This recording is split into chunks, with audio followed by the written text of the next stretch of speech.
Stop scrolling for a second. Don't fall in love, at least not the way you've been told to. Because before you do, I want you to know this. Love can be the most beautiful force in your life, or the thing that completely unravels you, depending on how awake you are when you fall into it. Most people don't fall in love. They fall into obsession, attachment, projection, or escape. They call it love because it sounds better. But the truth? The way we love today might be the biggest illusion of our generation. You see, love used to be sacred. Now it's performative. It's marketed, packaged, filtered, and sold back to you in glossy reels and curated couple photos. You've been taught to crave something that looks perfect rather than something that feels peaceful. And if that triggers you, good. That means you're alive. That means you're thinking. Before we start peeling back these layers, hit the subscribe button right now, because this channel is where we untangle everything they never taught you about psychology, love, and life. Leave a comment telling me honestly, have you ever felt addicted to the idea of love more than the person themselves? Your stories, your questions, and your disagreements fuel these conversations. They help us grow stronger, wiser, together. And trust me, by the end of this video, you won't see relationships through the same lens ever again. So stay with me until the end, because what I'm about to reveal might shift how you love forever. Here's the first uncomfortable truth. Love is no longer about connection. It's about consumption. Our world sells us dopamine disguised as destiny. Every song and charting on your playlist tells you love equals obsession. Every movie rehearses the same script. Meet someone, lose yourself, then call it fate. But let me ask you, why do we still glorify the pain that breaks us? We've confused the thrill of emotional chaos for proof that it's real. You know that jittery rush when you meet someone new? Heart racing, sleep gone, scrolling through their old posts like they're scripture? That's not love. That's your nervous system screaming through a chemical high. You're not falling in love. You're falling into addiction. Dopamine hits dressed as destiny. And when the high fades, when reality sets in, suddenly you're angry, hurt, craving. You'll call it heartbreak, but really it's withdrawal. The love you thought was spiritual was mostly biological.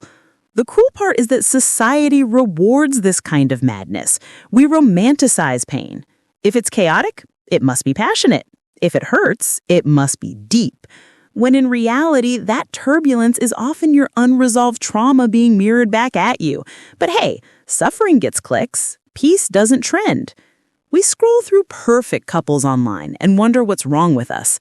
But what you're looking at isn't intimacy, it's marketing. The relationship goals culture has turned love into a product. How many times have you seen a couple in coordinated outfits posting 3 years strong on Instagram, only to find out a week later they broke up?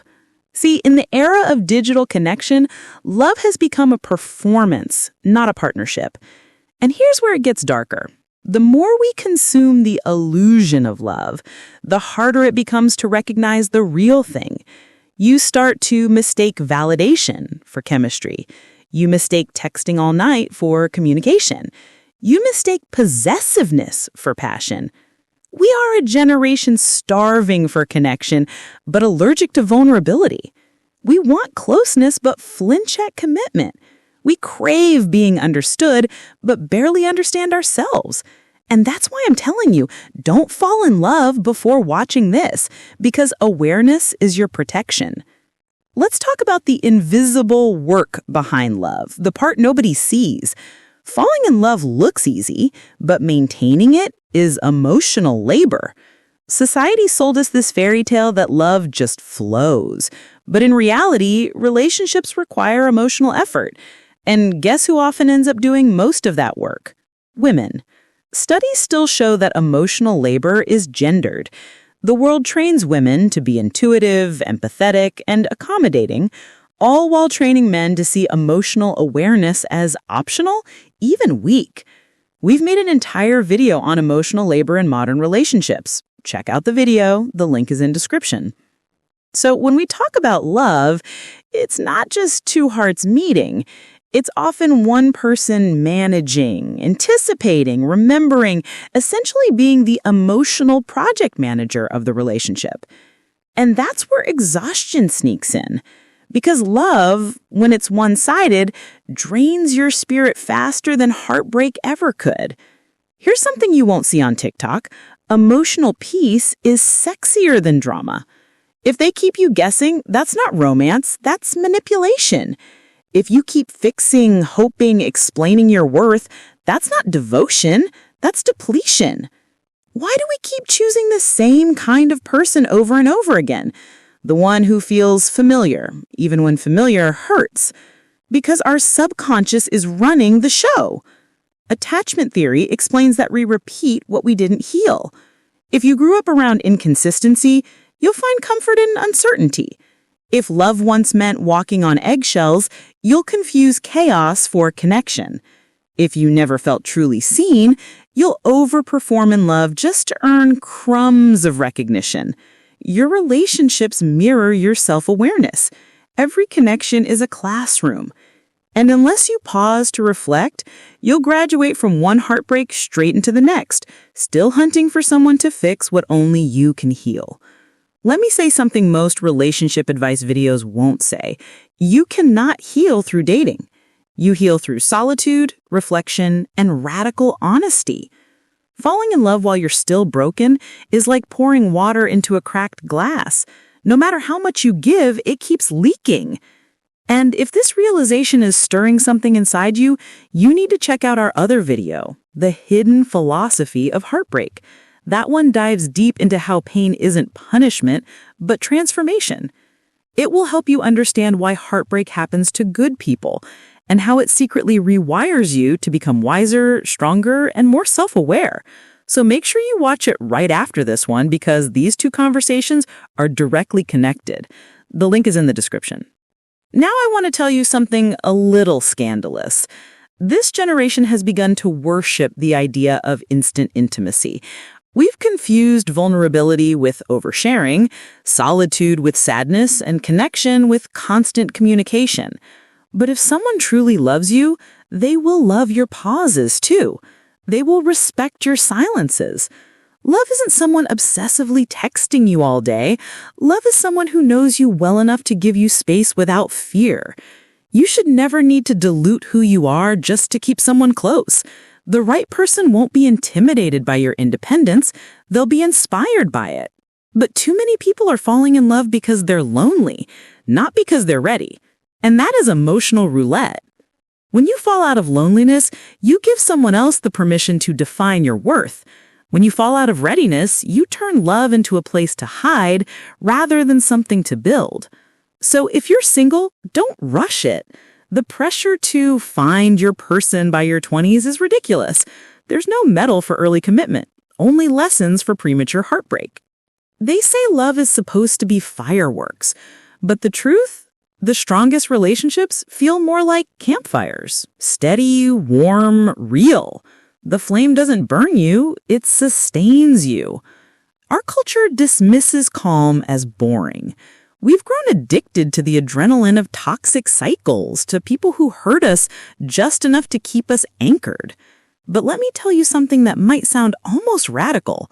Peace is underrated. You'll know it's real when your nervous system finally relaxes. When love stops being an anxious guessing game and becomes a sanctuary, you finally found something worth staying for. But peace doesn't photograph well. So instead, we glorify chaos. We mock people who leave toxic partners as weak and glorify those who fight for love even when it's killing them emotionally. We post heartbreak aesthetics. We romanticize pain, but very few actually heal it. In 2025, Gen Z calls it soft relationships, quiet love, low drama, emotional maturity. That's where we're heading, and it's beautiful. It's rebellion in its purest form because in a world obsessed with attention, being calm is revolutionary. So if you want a love that lasts, build it on peace, not adrenaline. Build it on growth, not control. Build it with someone who inspires calm, not chaos. Now here comes the line that might sting. Love isn't enough. I know how that sounds harsh, cynical, but it's reality. You can love someone with every fiber of your being and still be incompatible. You can care deeply and still need to walk away. Because love without communication, respect, or emotional maturity isn't love, it's longing. True connection isn't proven by how much pain you can survive together, but by how gently you treat each other when things go wrong. So before you fall in love, ask yourself, am I in a place to give without losing myself? Can I walk beside someone without making them my whole world? Because a relationship built on need will collapse under dependency, but one built on choice? That's unbreakable. Traditional love stories promised a happy ending once you find the one. But here's what nobody told you. You are the one. When you fall in love before you've met yourself, you invite confusion, not connection. You seek validation instead of building partnership. No one is coming to complete you. That was the biggest scam ever sold to anyone. You're already complete. Love should enhance you, not rescue you. And it's only when you realize this that you become dangerous, in the best way possible. Because when you know your worth, you stop settling for half love. You stop chasing emotionally unavailable people. You stop mistaking intensity for importance. Only then does love become a choice, not a need, and that changes everything. So don't fall in love until you've learned how to love yourself enough to walk away from anyone who confuses your peace for indifference. Don't fall in love until you've healed the part of you that needs constant validation. Don't fall in love until solitude feels like safety, not punishment. Because the moment you stop begging for love, you start attracting people capable of giving it freely. Remember this. Your relationship with yourself sets the tone for every relationship you'll ever have. How you treat your own emotions, your own boundaries, your own dreams, that's the template others will follow. And when you finally meet someone who sees you clearly, who admires your strength, and who stands beside you through your growth instead of being threatened by it, that's when love feels like coming home, not losing one. If you've stayed with me till this point, then I know you're not here for surface level advice. You're here to evolve. So tell me in the comments, what part of this message hit home? Did you see your past self in these words? Are you ready to approach love differently this time? Hit subscribe to Psych Rhythm because next week's episode dives into how your self-worth is secretly scripting your relationship patterns, and it might just rewrite your love life from the inside out. And before you go, like this video, share it with that one friend who keeps choosing love that hurts, and comment your story below. Your vulnerability helps someone else feel seen, and that ripple matters more than you realize. Because in the end, love isn't meant to consume you. It's meant to expand you. Don't fall blindly. Rise consciously. Thank you for watching. See you next time, and take care.